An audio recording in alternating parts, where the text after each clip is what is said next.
नमस्कार दोस्तों, study with अवतार की एक और नई वीडियो में आपका स्वागत है। तो आज की वीडियो में हम सीखेंगे फ्रैक्शन। फ्रैक्शन क्या होता है इसके बारे में हम सीखेंगे। मान लीजिए हमारे पास कोई एक सर्कल है, तो इसे हम किस तरह से लिखेंगे। अगर हमसे कोई पूछे तो हम इसे किस तरह से लिखेंगे, तो इसे हम लिखेंगे 1।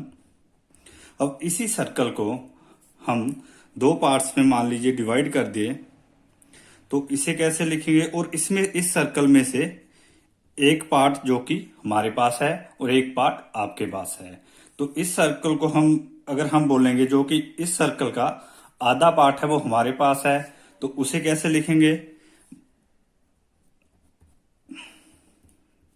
आधा, तो आधा पार्ट को हम लिखने के लिए क्या लिखेंगे, तो पहले हम एक लाइन ड्रॉ कर लेंगे बीच में।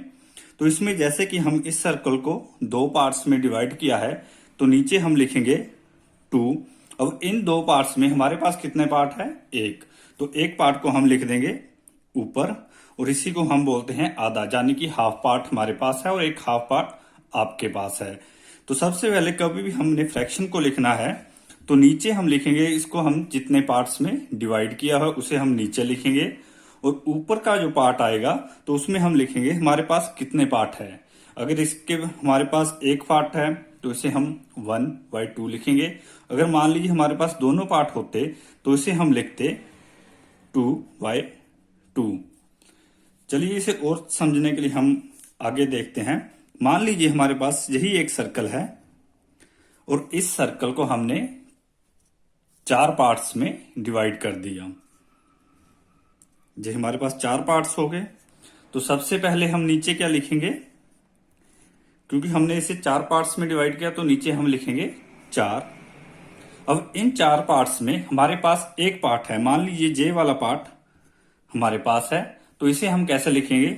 एक पार्ट हमारे पास है 4 में से, तो इसे हम एक को ऊपर लिखेंगे।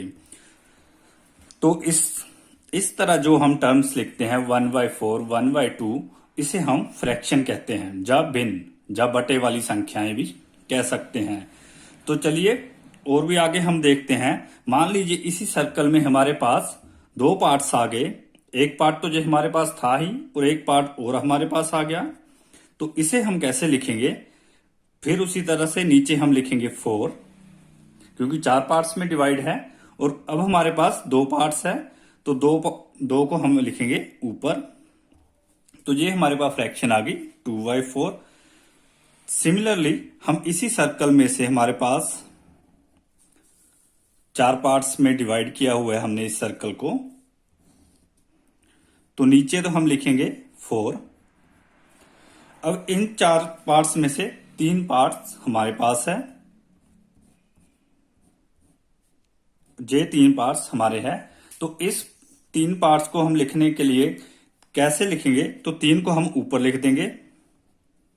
तो इस तरह से हम इस 3 पार्ट्स को, कितने पार्ट्स हमारे पास है वो हम रिप्रेजेंट कर सकते हैं 3/4 में।